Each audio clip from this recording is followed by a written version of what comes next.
Should you be doing a lower fat version of carnivore? What does that even look like, and why would someone need it? A year and a half ago, my husband was struggling on high fat carnivore. After 18 months, he hadn't lost any weight, and his metabolic health was actually getting worse. High blood pressure, elevated glucose and insulin, high triglycerides, low HDL, and even 9 pounds of visceral fat. The standard advice back then was just eat more fat, but the more fat he ate, the worse his numbers got. It wasn't until we shifted gears, adding in really long water fasts, some cardio, and strength training, that the weight started to come off. Over the next 8 months, he went from 270 pounds down to 217, cut his visceral fat nearly in half, and saw all of his markers improve. I presented our data at the Collaborative Science Conference in February, and afterwards, Dr. Nadir Ali came up to me and said, "You know, I think what your husband was experiencing was lipotoxicity," a concept that explains so much of what we were seeing with Goran. Since then, I've interviewed Dr. Nadir Ali, Craig Emmerich, and created a condensed lipotoxicity video, all of which I will link in the description. I think the topic of lower fat carnivore has really been gaining traction the past few months, but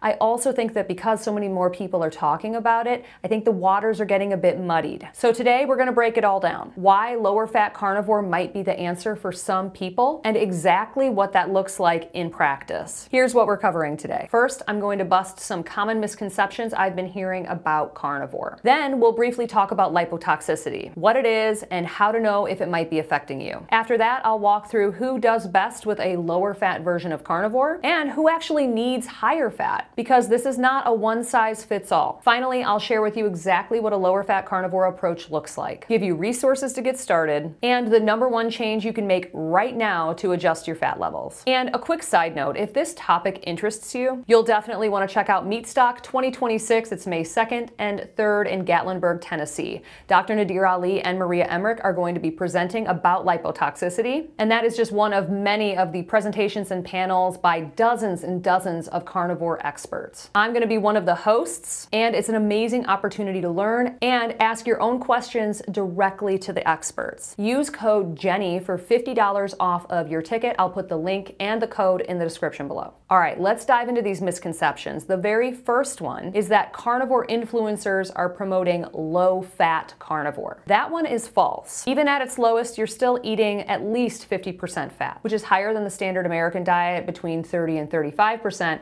and much higher than true low-fat diets at like 10 to 20%. So instead of saying low-fat carnivore, it's more accurate to say lower fat or moderate fat carnivore. I've seen people shift from 70-30 or 80-20 down to 60-40 or 65-35 and see tremendous success. Misconception number 2, eating unlimited amounts of fat automatically leads to weight loss and metabolic health improvements. Now, this is true for some people, but for many, especially those that are metabolically unhealthy or significantly overweight, too much dietary fat can actually make things worse. That's what happened to my husband Goran. His markers declined and his weight went up when he followed the standard advice to just eat more fat. Think of the fat on your body like sticks of butter. You don't necessarily need to be adding more if you have a lot of it stored on you. Misconception number 3, everyone should be doing a lower fat carnivore. And I strongly disagree with this one. I do not think there is a one-size-fits-all version of carnivore. If you're close to your goal weight, thin and active, you likely need more dietary fat for energy, since you're not eating carbs. On the other hand, some people, even lean, active ones,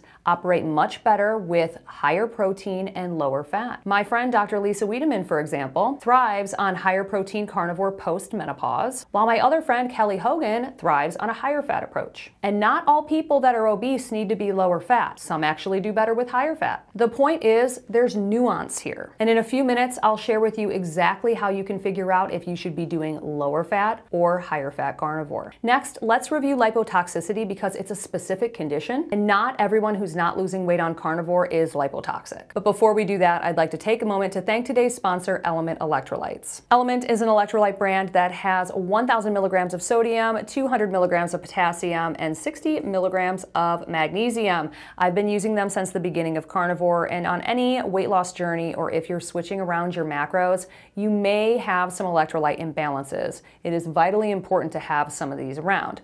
I personally am doing 3 packets of their lemonade salt in a mix that I'm making with some iodine and some creatine powder, and I'm loving it. It's absolutely delicious, especially in the summertime.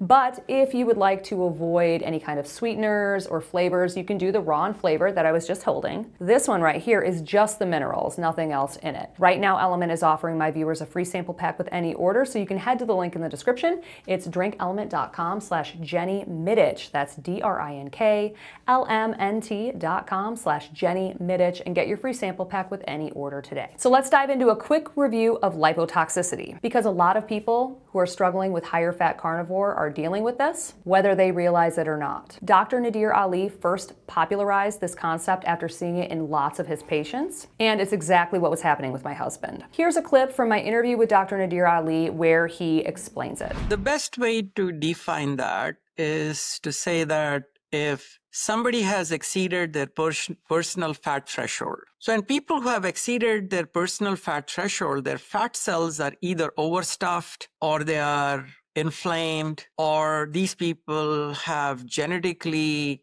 different fat cells that cannot increase in size with increasing fat intake. So in these people, what happens is that the fat gets left in the bloodstream, and the body tries its best to pack the fat as much as possible. It sometimes has to make an enormous amount of insulin to pack the fat into the fat cells. But when it cannot do that, fat gets left in the bloodstream, and that is called high triglycerides. And it leads to visceral obesity. And the concept that fat can lead to toxicity is kind of overlooked in the low-carb, high-fat literature. They say that you do it for long enough, you're going to curb your appetite, the fat is going to help you be satiated. But that is not my experience. Lipotoxicity happens when you've hit your personal fat threshold. Your fat cells are full and they cannot store anymore. So fat builds up in your blood, raising triglycerides. And then it starts depositing in places it shouldn't, like your liver, your pancreas, your abdominal cavity. That's visceral fat. It's inflammatory, it damages organ function, and it wrecks metabolic health. So how do you know if you have lipotoxicity? So the first thing is you're not losing weight, even on an ultra low carb diet. Next up, your blood work shows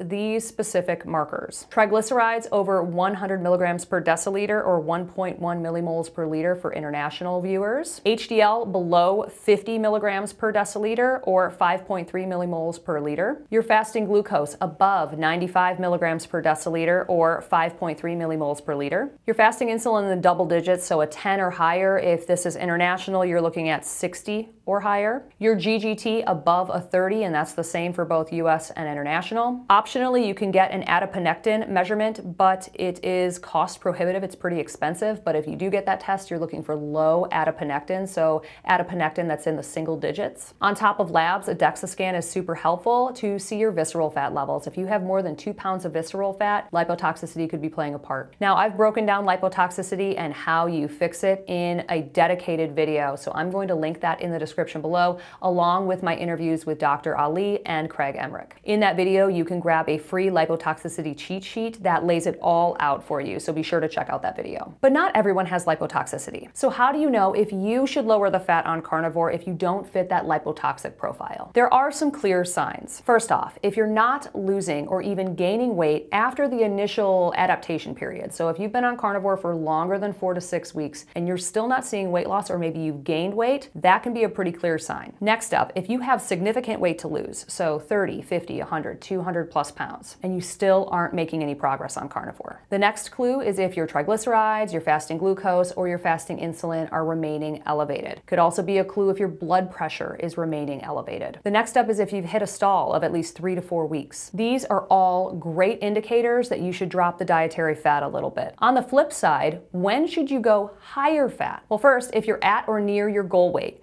you are going to be needing more fat to tap into on a carnivore diet because you're not consuming carbs. Fat and carbs are your fuel source, so you need to up the fat a little bit. Next up, if you're very lean with low body fat, you'll probably need more dietary fat for energy since you don't have a lot stored. Next up, specific populations, so kids that are going through puberty, pregnant or breastfeeding moms, and many peri or postmenopausal women do very well with higher fat versions of carnivore. Not everybody, but a lot of them do. And finally, finally, if your energy is really low and you're eating very little fat, increasing the fat often brings your energy levels right back up. Over time, your body will guide you. Once you're adapted, you'll notice specific cravings. Like some days, I just need to have a few bites of some frozen butter. Listening to those signals makes a difference. The longer you eat this way, the more in tune you will get with what your body actually needs. So now, what does a lower fat carnivore diet actually look like? Well, the number one tip that you can implement right now to lower the fat in your carnivore diet is to stop